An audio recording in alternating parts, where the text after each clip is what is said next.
ಕಾಲೇಜಿಗೆ ಬಂದಾಗ ಇಂಪಾರ್ಟೆಂಟ್ ಆಗಿ ಏನೋ ಒಂದು ವಿದ್ಯಾಭ್ಯಾಸದ ಕಡೆ ಗಮನ ಕೊಡದೆ ಬೀಡಿ, ಸಿಗರೇಟು, ತಂಬಾಕು ಸೇವನೆ, ಮದ್ಯಪಾನ, ಅಫೀಮು, ಗಾಂಜಾ, ಬ್ರೌನ್ ಶುಗರ್ ಇಂಥ ವಿಚಾರಗಳಿಂದ ಎಲ್ಲರೂ ದೂರ ಇರಬೇಕು. ಆಕಸ್ಮಿಕವಾಗಿ ಎಲ್ಲಾದರೂ ಈ ರೀತಿ ಸೇವಿಂಗ್ ಆಗ್ತಾ ಇದೆ, ಯಾರೋ ತಂದು ಕೊಡ್ತಾರೆ ಅನ್ನೋ ಒಂದು ವಿಚಾರಗಳು ಗಮನದಲ್ಲಿ ಬಂತಂದ್ರೆ ಪೊಲೀಸ್ಗೆ ಇಂಟಿಮೇಷನ್ ಮಾಡಬೇಕು. ಎಲ್ಲ ಅಂಗಾಂಗಗಳನ್ನ ಹಾನಿ ಮಾಡಿಬಿಟ್ಟು ಒಂದು ದಿವಸ ನೀವು ಭಿಕ್ಷುಕರಾದಂತ ಬಾಳಂತ ಒಂದು ವಿಚಾರ ಬರುತ್ತೆ.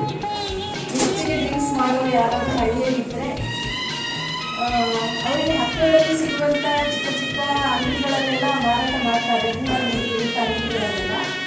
ಆ ಥರ ಇದ್ದರೆ ನೀವು ಮತ್ತೆ ಬಂದು ನಮಗೆ ಮಾಹಿತಿ ಕೊಡ್ಬೋದು. ನಮ್ಮ ಆಫೀಸು ಮತ್ತು ಈ ಹೊಲಗಳು, ನಿಮ್ಮ ಶುಂಠಿ ಹೊಲ ಎಲ್ಲ ಇರ್ತವಲ್ಲ, ಅದರ ನಡುವೆ ಗಾಂಜಾ ಗಿಡ ಬೆಳೀತಾರೆ. ಅದು ಗೊತ್ತಾಗಲ್ಲ. ಯಾವ ಥರ ಇರುತ್ತೆ ಅಂದರೆ ಈ ಚೆಂಡು ಹೂ ಇರುತ್ತಲ್ಲ, ಆ ಥರ ಇರುತ್ತೆ.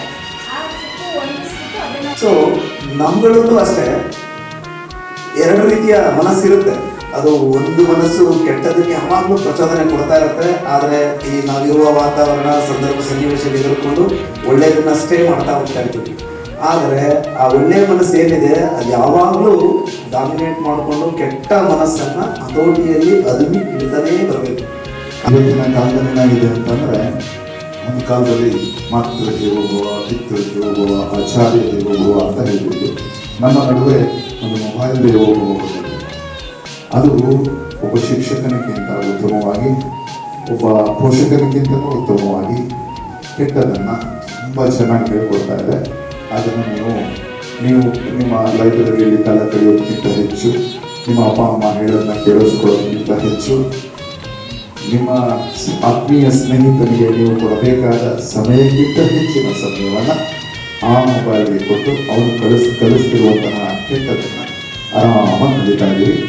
ಒಳ್ಳೆ ನೀವು ಇನ್ನೇನು ಒಂದೇ ಒಂದು ಹೆಜ್ಜೆ ನಿಮ್ಮ ಕನಸಿನ ಕೆಲಸಗಳಿಂದ ದೂರ ಇರ್ತೀವಿ, ಅಷ್ಟೊತ್ತಿಗೆ ಏನಾಗುತ್ತೆ, ಈ ಥರದ ವ್ಯಸನಗಳಿಗೆ ನೀವು ದಾಸರಾಗಿ ನಿಮ್ಮನ್ನು ಡಿಅಡಿಕ್ಷನ್ ಸೆಂಟರ್ಗಳಿಗೆ ಕಾಣೋದು. ನೀವು ಕಲಿತಿರೋ ಕೆಟ್ಟ ಅಭ್ಯಾಸವನ್ನು ಬಿಡಿಸಲಿಕ್ಕೆ ಒಂದು 15 ವರ್ಷ ನಿಮ್ಮ ಪೇರೆಂಟ್ಸ್ ಕಾಲ ಕಳೆದಿರ್ತಾರೆ.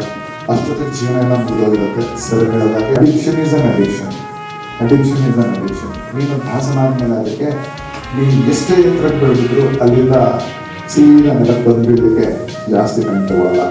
ಸೊ ಹಾಗೆ ನಮ್ಮಪ್ಪ ಸೂಪರ್ ಹೀರೋ ಸರ್.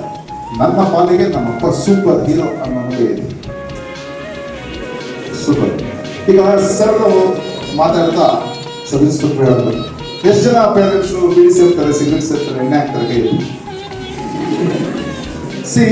ನಮಗೆ ನಮ್ಮ ತಂದೆಯ ಬಗ್ಗೆ ಒಳ್ಳೆಯದನ್ನ ಹೇಳಿದಾಗ ಕೈ ಎತ್ತಲಿಕ್ಕೆ ಎಷ್ಟು ಖುಷಿ ಆಗುತ್ತಲ್ಲ. ಆದರೆ ನನ್ನ ಅಪ್ಪನ ಹತ್ರ ಒಂದು ಚೆನ್ನಾಗಿದೆ ಇದ್ದರೂ ಕೂಡ ನಮ್ಗೆ ಹೇಳಕ್ಕೆ ಮನಸ್ಸಾಗ್ತಾ ಇಲ್ಲ, ನನ್ನ ಕೈ ನೋಡ್ಕೊಳ್ತಾನೆ. ಅಂದರೆ ಯಾವುದನ್ನ ಇನ್ನೊಬ್ರು ಮಾಡ್ತಿದ್ದಾರೆ ಅದನ್ನ ಒಪ್ಕೊಳ್ಳೋಕ್ಕೆ ನಮ್ಗೆ ಎಷ್ಟು ಕಷ್ಟ ಆಗ್ತಾ ಇದೆ. ನಾವೇ ಏನಾದರೂ ಈ ರೀತಿ ಚಟಗಳನ್ನ ಕಲ್ತ್ಕೊಂಡ್ರೆ ನಮಗೆ ಎಷ್ಟು ಕಷ್ಟ ಆಗ್ತದೆ. ಊರಿನಲ್ಲಿ ಕಾಲೇಜ್ ಇರಬೇಕು, ನಿಮ್ಮ ಊರಿನಲ್ಲಿ ಆಸ್ಪತ್ರೆ ಇರಬೇಕು, ನಿಮ್ಮ ಊರಿನಲ್ಲಿ ಒಂದು ಲೈಬ್ರರಿ ಇರಬೇಕು. ಬಟ್ ನೀವು ಯಾವನೋ ಅವನು ಹೊಟ್ಟೆಪಾಡೋಕ್ಕೋಸ್ಕರ ನಿಮ್ಮ ಮನೆಯನ್ನೆಲ್ಲ ಹಾಳು ಮಾಡಿಸುತ್ತಾರೆ.